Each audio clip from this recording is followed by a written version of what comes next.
Hello guys, welcome back to our new video.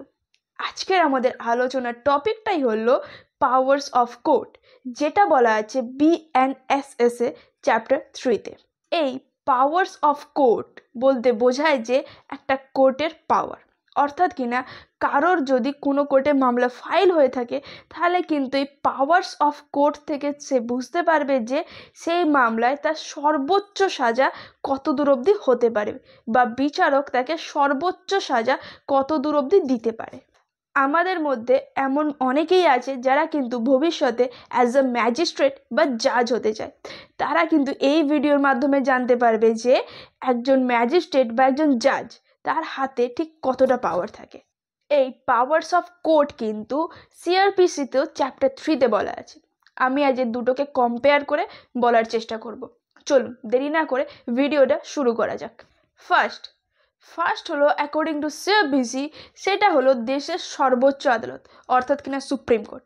এটা বলার অপেক্ষা রাখে না যে সুপ্রিম কোর্টের হাতে কিন্তু সর্বোচ্চ ক্ষমতা আছে, অর্থাৎ কিনা any sentence authorise by law, যে কোনো ধরনের পানিশমেন্ট যেটা ল দ্বারা অথরাইজ সেটা কিন্তু সুপ্রিম কোর্ট দিতে পারে। নেক্সট হলো হাইকোর্ট। হাইকোর্ট কিন্তু একজন অপরাধীকে যে কোনো রকমের সাজা দিতে ক্যাপেবল, যেটা কিনা অথরাইজ বাই ল। এখানে বিএনএসএস এ বলা আছে যে হাইকোর্টও কিন্তু any sentence authorise by law সেই ধরনের সাজা দেওয়ার জন্য কিন্তু ক্যাপেবল।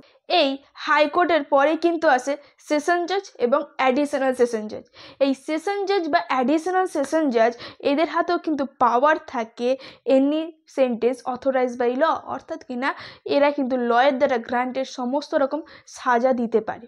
কিন্তু এখানে একটা টুইস্ট আছে, সেটা হলো যখন এই সেশন জাজ বা অ্যাডিশনাল সেশন জাজ কোনো অপরাধীকে ডেথ পেনাল্টি অর্থাৎ কিনা মৃত্যুদণ্ড দেয়, তখন কিন্তু সেই সাজাটা কিন্তু হাইকোর্টের কাছ থেকে পারমিশন নিতে হয়। তারপরেই কিন্তু সেই সাজাটা এক্সিকিউট করা হয়, তার আগে কিন্তু সেটা পেন্ডিং থাকে। এরপরে কিন্তু আসে সিজেএম, অর্থাৎ কিনা চিফ জুডিশিয়াল ম্যাজিস্ট্রেট। এই চিফ জুডিশিয়াল ম্যাজিস্ট্রেট এদের হাতে কিন্তু পাওয়ার থাকে আপ টু 7 ইয়ার্স পর্যন্ত ইমপ্রিজনমেন্ট দেওয়া প্লাস ফাইন, সেটা যে কোনো অ্যামাউন্টের হতে পারে।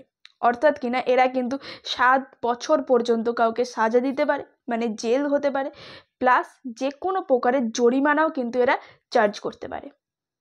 নেক্সট হলো ফার্স্ট ক্লাস জুডিশিয়াল ম্যাজিস্ট্রেট। এই ফার্স্ট ক্লাস জুডিশিয়াল ম্যাজিস্ট্রেটের কিন্তু এই যে নিয়মাবলী সেটা কিন্তু একটু চেঞ্জ হয়েছে, যেটা আগে সিআরপিসিতে বলা ছিল যে এরা আপ টু 3 ইয়ার্স পর্যন্ত ইমপ্রিজনমেন্ট দিতে পারে এবং 10,000 পর্যন্ত ফাইন। কিন্তু বর্তমানে এটা কিন্তু বিএনএসএস এ বলা হয়েছে যে এরা কিন্তু 3 ইয়ার্স পর্যন্ত ইমপ্রিজনমেন্টের সাজা দিতে পারে, এরা কিন্তু প্লাস 50,000 পর্যন্ত ফাইনের সাজাও দিতে পারে, প্লাস সেখানে কিন্তু কমিউনিটি সার্ভিসের সাজাও এরা দিতে পারে। এই কমিউনিটি সার্ভিস বলতে কি বোঝায়? কমিউনিটি সার্ভিস বলে একটা নতুন ধরনের সাজা এটা কিন্তু আনা হয়েছে বিএনএসএস এ এই ফার্স্ট টাইম ইন্ডিয়ান লতে, যেটা কিনা একটা সমাজ সেবা।